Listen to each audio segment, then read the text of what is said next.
Galton était persuadé, peut-être même jusqu'à sa mort, que les facteurs héréditaires jouent un rôle dominant dans la détermination des différences individuelles et ébauches. Dans ce domaine des méthodes d'étude du problème, hérédité, milieu, qui ont été perfectionnées depuis avec des méthodes des jumeaux, études des pédigrés, mais il a sous-estimé évidemment ses travaux de l'importance des facteurs du milieu, parce que le milieu d'où on vient influe aussi sur la manière d'être. Avec un manque d'éducation adéquat, l'enfant sera évidemment relayé à un aspect moins que rien. Et s'il vient d'une certaine éducation, une éducation moyenne ou haute, cela va aller avec son environnement.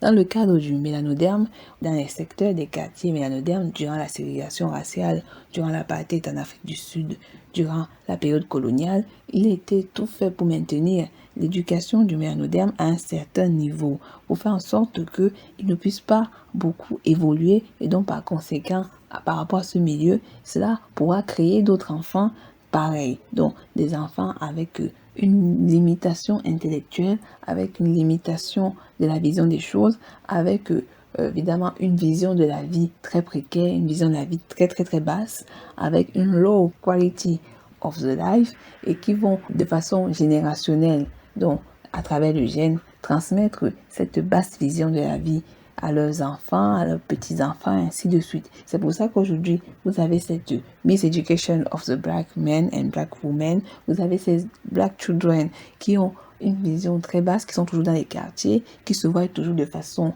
très très très petite par rapport au locoderme, qui quand ils voient le locoderme réussir, ils se disent que c'est pour eux, et eux, ils se voient dans les gangs, ils se voient dans les trucs de criminels, ils se voient prostitués, twerker on the ass, on the TV and on the social networks, et vous allez les voir faire des danses vulgaires, aller se métisser, aller chercher des papiers, devenir les rejets, les rebuts de l'univers, à qui on attribue toutes les maladies de l'univers.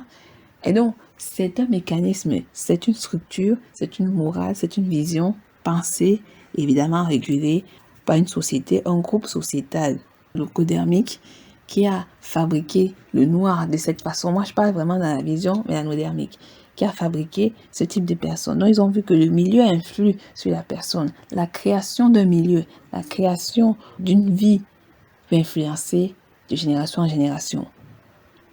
Je vous ai dit que nous faisons face à la création, à la fabrication zombicale, si vous préférez, de l'homme noir, de la femme noire, de l'enfant noir. Ce sont des zombies. Les noirs auxquels nous avons affaire aujourd'hui, la grande masse d'hommes et de femmes noires auxquels nous avons affaire aujourd'hui, ne sont que des zombies, des reflets pervertis d'eux-mêmes, des reflets obscurs d'eux-mêmes, donc par conséquent, une vision très très très dégueulasse d'eux-mêmes.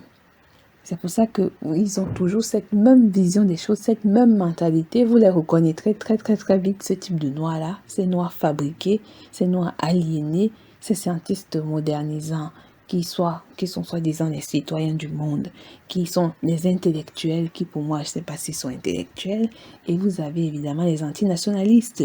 Tout ça, c'est cette fabrication du mélanoderme. On a les métisseurs, cette fabrication mélanodermique. On a tout cet ensemble-là, c'est une fabrication du noir. C'est pas le noir réel, c'est pas le vrai noir, ça. Et vous avez dit que beaucoup de locodermes profitent de cela. Et les gens pensent que les locodermes sont des personnes naïves, qu'ils ne sont pas au courant. Je l'ai dit qu'ils font la sélection d'informations et prennent les informations qui leur sont nécessaires pour pouvoir continuer leur belle vie.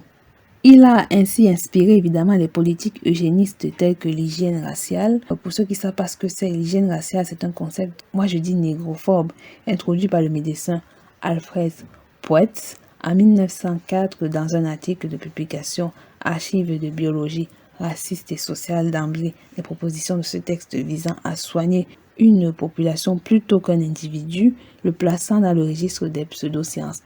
Donc ce ne sont pas des sciences propres telles que vous le croyez, ce sont des sciences évidemment idéologiques qui ont été faites pour évidemment amoindrir l'homme noir, la femme noire, l'enfant noir évidemment.